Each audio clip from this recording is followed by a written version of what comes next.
ever find yourself worrying about snakes while you're going on your adventures? Well, let's get into a product that might be good for you.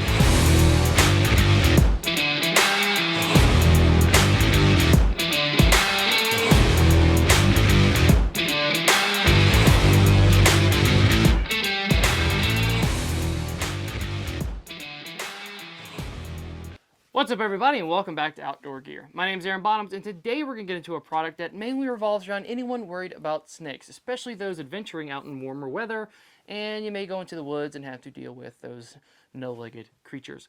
But before we get into that, I just want to say thank you for everybody that has liked, subscribed, and all that stuff, especially the comments, because they're very useful to us. But if you haven't subscribed already, please do so, and let us know what you want to see. So, let's get into it.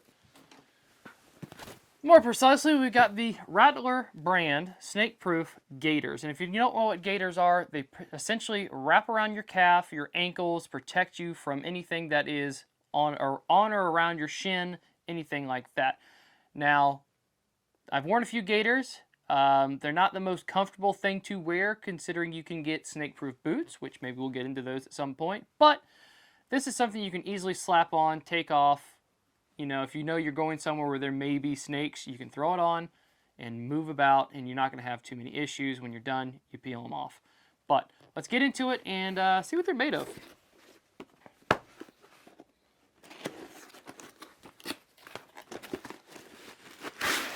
Now, these gaiters come in two sizes. You have your regular, which is about 18 inches around your calf, and you've got husky, which is about 21 inches around your calf. Now, they're adjustable. They're about 15 inches long, so you've got some good protection from your ankle up to almost your knee, depending on how long your shin is and things like that. But you've got a little bit of protection for the area where you might be striked at the most. So, right off the bat, get some of this stuff out of here. We're looking at, it is a nylon construction. They call it the ripstop, and it's 1,000 dinker basket woven material. So essentially what they're saying is it's a triple layered snake protection. We'll get into some demonstrations on what it will protect you against. It's supposed to be briar and thorn proof.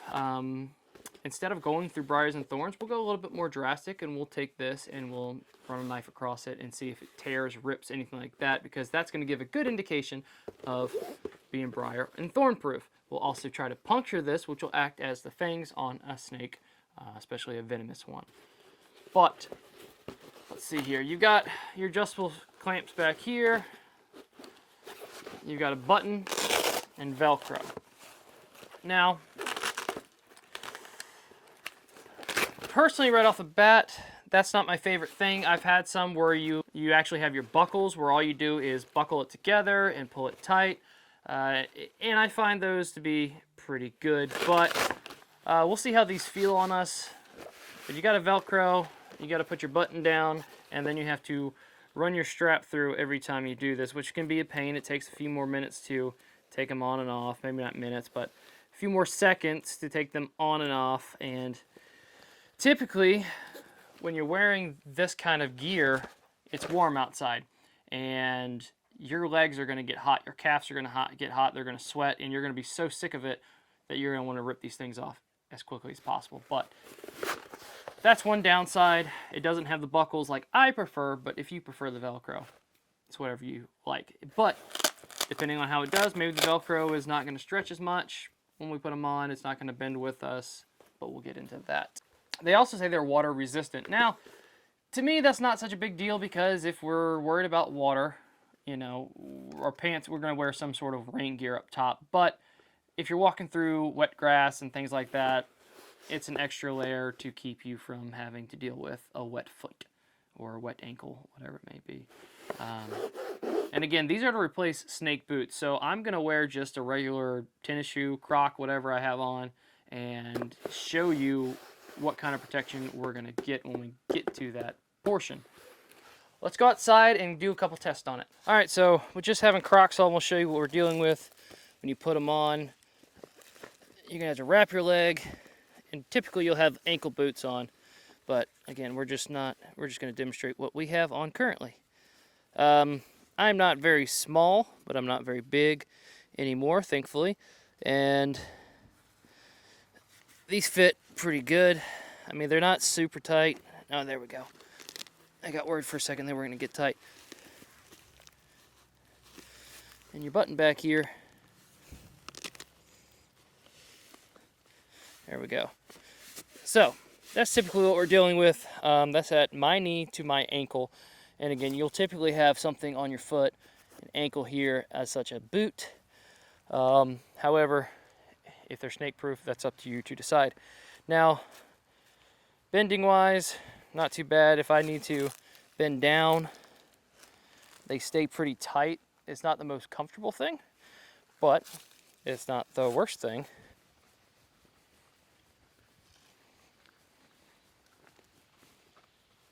So, walking wise, it's not that bad when you're just going straight. But if you're going to have to lift your knees up, these things kind of dig into the back of your leg, which is very uncomfortable compared to a snake boot. Like I said, we'll get into those at some point, but these dig into the back of your leg, and if you're having to step over high brush or anything like that a lot during the day, it's going to rub into you and not be super comfy. So I don't like that aspect, but they're not meant to be comfortable. They're meant for protection.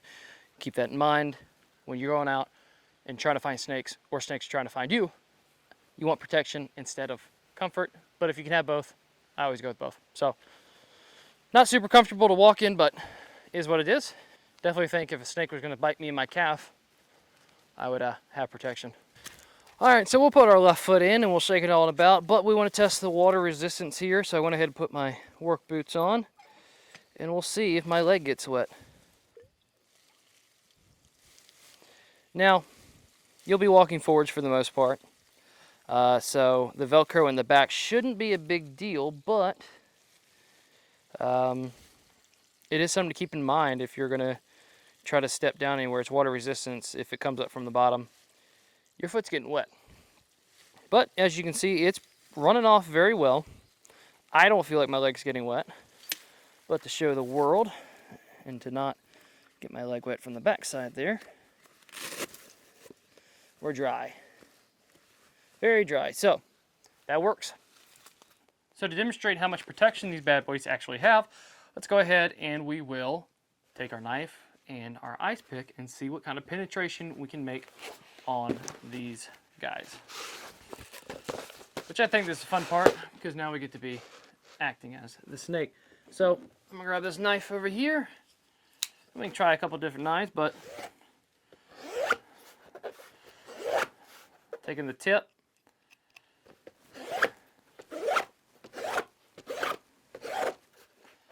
And I am not making any sort of slash, gouge, anything like that. Now if we take the serrated here, we'll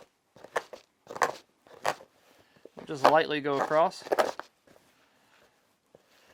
It's tearing it up, but it's not making a hole off of just the slight abrasion. Now I can tell you that we're probably going to put a hole in it here in a minute when I actually try. Let's take a piece of paper and we'll put it inside and see if it punctures it at all.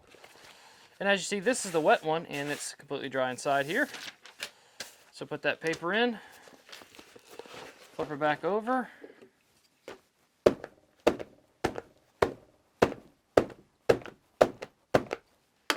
Alright, take our ice, well, we'll see what the paper looks like first. So it did puncture. I'm not sure what the bite force is on a Rattler, but I know that their teeth are probably, or their fangs are pretty sharp, so you might get punctured still, but maybe it won't be as aggressive of a bite. You know, because I was stabbing it pretty good, and it's just barely getting through on this paper. There's a few holes here where I was stabbing it, but let's see what the ice pick does, just for fun.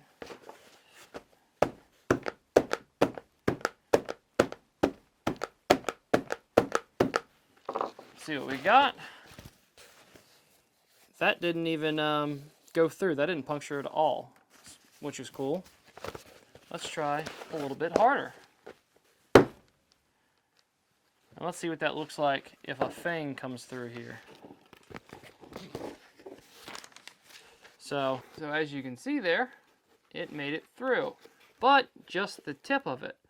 So, and that was with a pretty good slam on the table here. So I can't imagine that if a snake goes to bite you, their fangs are getting all the way through.